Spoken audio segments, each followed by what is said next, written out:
क्या कहता है, फैक्टराइज द एक्सप्रेशन। तो हमें फैक्टराइज करना है, क्या है first part, a x square plus b x. तो फैक्टराइज करने पे क्या आ जाएगा, ये इसमें से देखेंगे तो a इंटू एक्स और b इंटू एक्स, तो कॉमन क्या आ रहा है, एक x यहाँ से और एक x यहाँ से, तो सिर्फ x कॉमन आया तो ax बचा और यहाँ पे क्या बचा, सिर्फ b। ये कर दिया फैक्टराइज। इसी जाते हैं सेकेंड पार्ट पे, क्या है वो, 7p² प्लस 21q²। तो इसको क्या लिखेंगे हम पहले फैक्टराइज करके, तो यहाँ पे क्या आ गया 7 इंटू पी और यहाँ पे क्या आ गया 7 इंटू 3 इंटू क्यू। तो यहाँ से 7 को कॉमन लिया तो यहाँ पे क्या बचा, सिर्फ p² और यहाँ पे क्या बचा 3q²। ये कर दिया फैक्टराइज। अब आ जाते हैं थर्ड पार्ट पे, क्या है 2x³ plus 2xy² plus 2xz²। तो सबको स्प्लिट करते हैं, कितना यहाँ पे 2 इंटू एक्स, यहाँ पे क्या जाएगा 2 इंटू एक्स इंटू वाई और यहाँ पे क्या जाएगा 2 इंटू एक्स इंटू जेड। तो यहाँ से तीनों वैल्यू में से क्या क्या कॉमन आ रहा है, एक तो 2 आ रहा है, एक 2 आ रहा है, एक और 2 आ रहा है, फिर एक x आ रहा है, एक x आ रहा है और एक x आ रहा है। अब देखा तो यहाँ पे x है, यहाँ पे नहीं है x, यहाँ पे भी नहीं है x, कहीं भी y भी नहीं है और z भी नहीं है इसमें और इसमें। तो क्या करेंगे हम, सिर्फ 2x को कॉमन लेंगे, बचा क्या यहाँ पे x इंटू एक्स यानी कि x², यहाँ पे क्या बचा y इंटू वाई यानी कि y², यहाँ पे क्या बचा z इंटू जेड मतलब कि z²। ये आ गया हमारा आंसर। अब जाते हैं फोर्थ पार्ट पे, क्या है वो है am² plus bm² plus bn² plus an²। तो सिंपल सा पहले फैक्टराइज करेंगे और b इंटू एम, सॉरी ये हो गया b इंटू n और ये क्या हो गया a इंटू n। तो क्या करेंगे अब हम इसमें, हमने देखा कि यहाँ पे क्या कॉमन आ रहा है, यहाँ पे आ रहा है एक तो m, यहाँ पे भी m आ रहा है, यहाँ पे कहीं m है नहीं, तो सिर्फ हम ये दो टर्म को ही अभी देख रहे हैं। तो यहाँ पे m आ गया, यहाँ पे भी m आ गया, तो यहाँ पे ले लेंगे m इंटू एम कॉमन, बचा क्या a प्लस बी।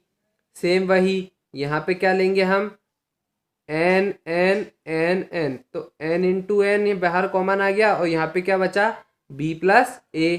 तो m इंटू एम क्या हो गया m² और n इंटू एन क्या हो गया n² और a प्लस बी और b प्लस a, बात तो एक ही हुई, दोनों का सम ही हो रहा है ना। तो हमने यहाँ से लिया a प्लस बी को common, b plus a plus b बात ही एक होती है। तो यहाँ से हमने लिया a प्लस बी को कॉमन, यहाँ से लिया a प्लस बी को कॉमन, बचा क्या यहाँ पे m इंटू एन यानी कि m², यहाँ पे क्या बचा n इंटू एन यानी कि n²।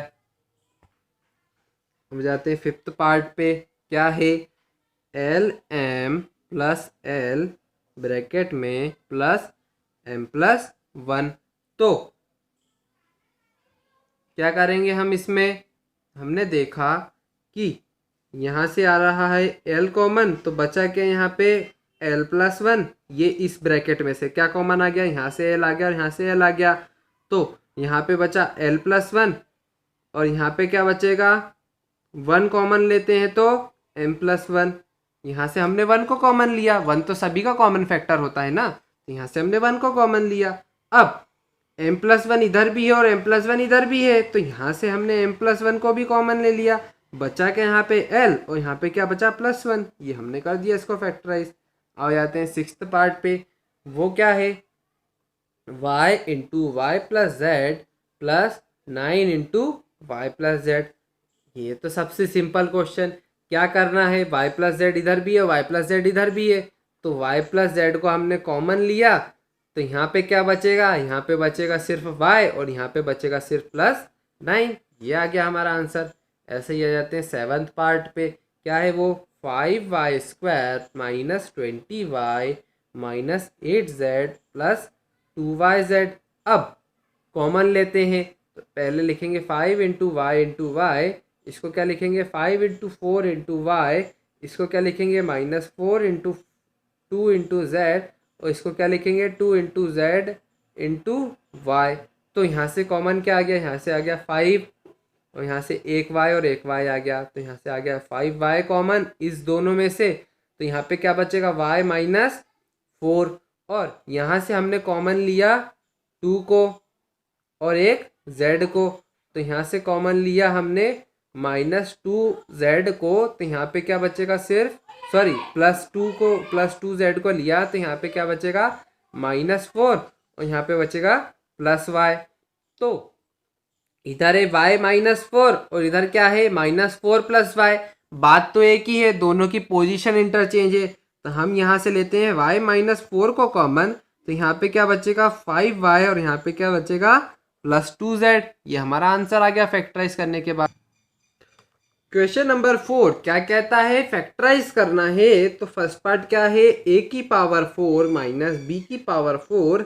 तो बीच में साइन क्या है, माइनस का है, तो हम a⁴ को क्या लिख सकते हैं, a² और b⁴ को क्या लिख सकते हैं, b²।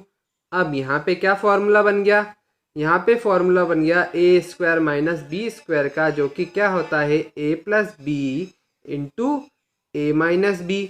तो सेम वही करते हैं, a² + b बन गया और यहाँ पे क्या बन गया a² माइनस b², क्योंकि a इक्वल टू क्या है a² है और b इक्वल टू क्या है b² है।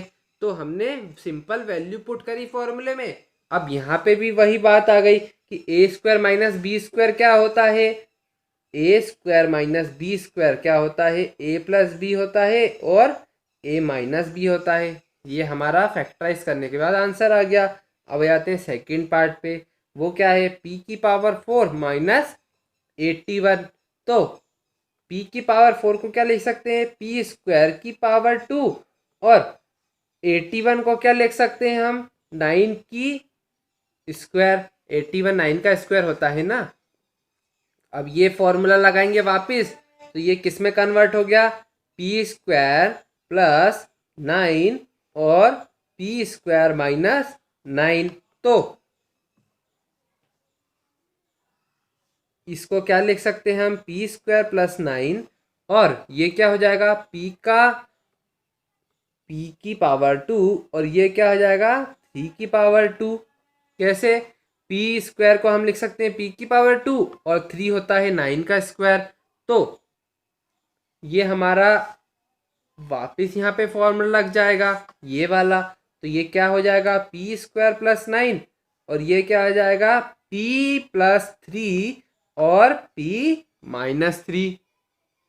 वैसे ही आ जाते हैं हम थर्ड पार्ट पे, क्या है वो x⁴ माइनस y + z⁴। तो क्या करेंगे अब हम x⁴ यानी कि x²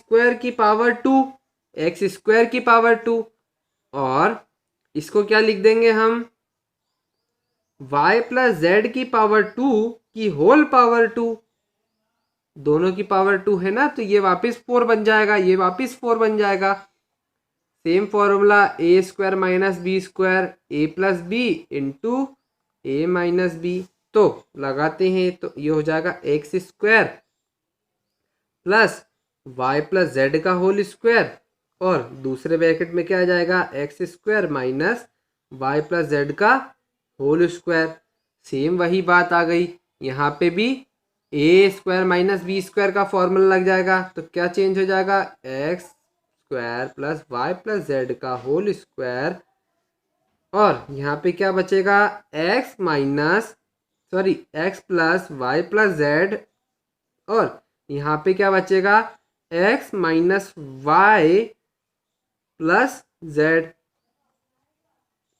और फाइनली आंसर क्या आ जाएगा, ये हो जाएगा x² y + z², और ये क्या हो जाएगा x + y + z, और -1 का जब +1 में +y में इंटू करेंगे तो कितना हो जाएगा -y, और -1 का जब प्लस जेड में इंटू करेंगे तो कितना आ जाएगा माइनस जेड। तो ये हमारा फाइनल आंसर आ गया। अब आ जाते हैं हम फोर्थ पार्ट पे। क्या है वो, एक्स की power 4 minus x minus Z की पावर 4। तो इसको क्या लिख सकते हैं हम, एक्स स्क्वायर की पावर 2, और इसको क्या लिख सकते हैं हम, एक्स माइनस जेड की पावर 2 की पावर 2। तो ये तो वापस सेम वैसा ही बन जाएगा ना। और ये वाला फॉर्मूला लगा देंगे, ए स्क्वायर माइनस बी स्क्वायर क्या होता है, वो होता है ए प्लस बी इंटू ए माइनस बी। अब यहाँ पे वही वापस सेम बात आ गई कि ये क्या हो गया, ए स्क्वायर हो गया और ये क्या हो गया, बी स्क्वायर हो गया, ये पूरा। तो ये वाली वैल्यू तो पूरी सेम रहेगी और ये क्या चेंज हो जाएगा, यही फॉर्मूला लग के, मतलब कि ए प्लस बी इंटू ए माइनस बी हमारा ये पूरा है ना एक्स माइनस जेड। तो ये क्या हो जाएगा, x square plus x plus z का whole square, sorry whole square. और यहाँ पे क्या हो जाएगा, एक्स प्लस एक्स कितना हो गया 2x प्लस जेड, और x माइनस एक्स कितना हो गया 1, और -1 इंटू प्लस माइनस जेड कितना हो गया प्लस का जेड। तो ये हमारा फैक्टराइज करने के बाद आ गया। ये वाली स्टेप समझ में आई क्या, ये हो गया x, और -1 का जब प्लस x में मल्टीप्लाई हुआ तो -x हो गया, और प्लस x और माइनस एक्स क्या हो गया 0, और इस -1 का जब माइनस जेड में मल्टीप्लाई हुआ तो क्या बन गया, ये प्लस का जेड। बस हमने सिंपल लिखा है और इसको 0 लिख दिया, ये हमारा फाइनल आंसर आ गया। नंबर 5 पे आ जाते हैं। क्या कहता है, फैक्टराइज द फॉलोइंग एक्सप्रेशन। क्या है first part, P square plus 6p plus 8। Same ये जनरल फॉर्म में तो पहले से ही है। अब हमें क्या करना है, ए है हमारा 1, बी है हमारा 6 और सी है हमारा 8। और हमें क्या करना पड़ता है, ए इंटू सी निकालना पड़ता है, मतलब कि 1 इंटू 8 यानी कि 8। और जो भी आंसर आता है मल्टीप्लाई करने के बाद उसका एलसीएम लेते हैं। तो क्या आ गया यहाँ पे आ गया ये।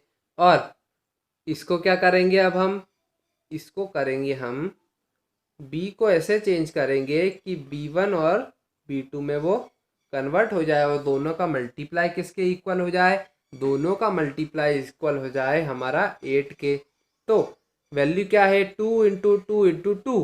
तो अब हम इन तीन वैल्यू में से ऐसी दो वैल्यू बनानी है।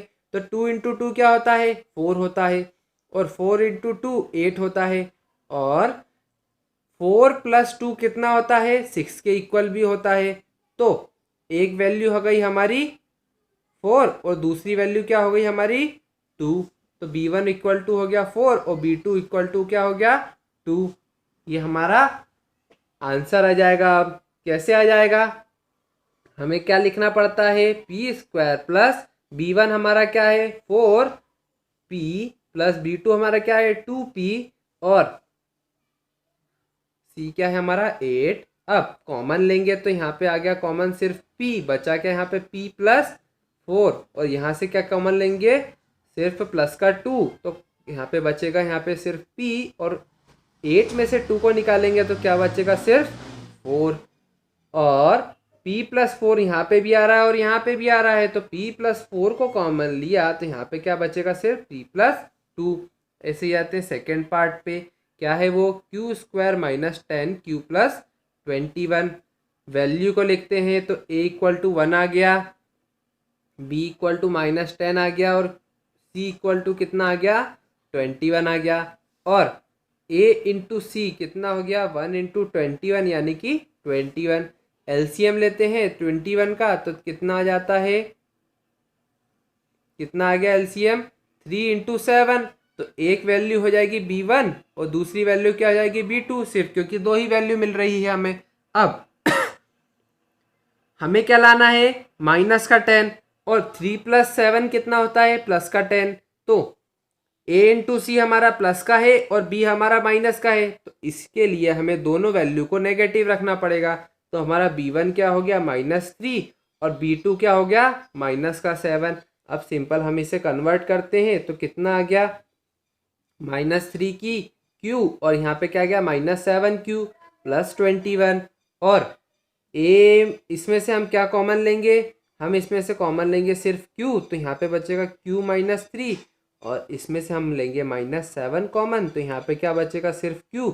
और प्लस में से जब हम माइनस निकालते हैं तो कितना साइन आता है, माइनस का साइन आता है, बचेगा क्या यहाँ पे 3 और यहाँ पे भी q+3 आ रहा है और यहाँ पे भी q+3 आ रहा है।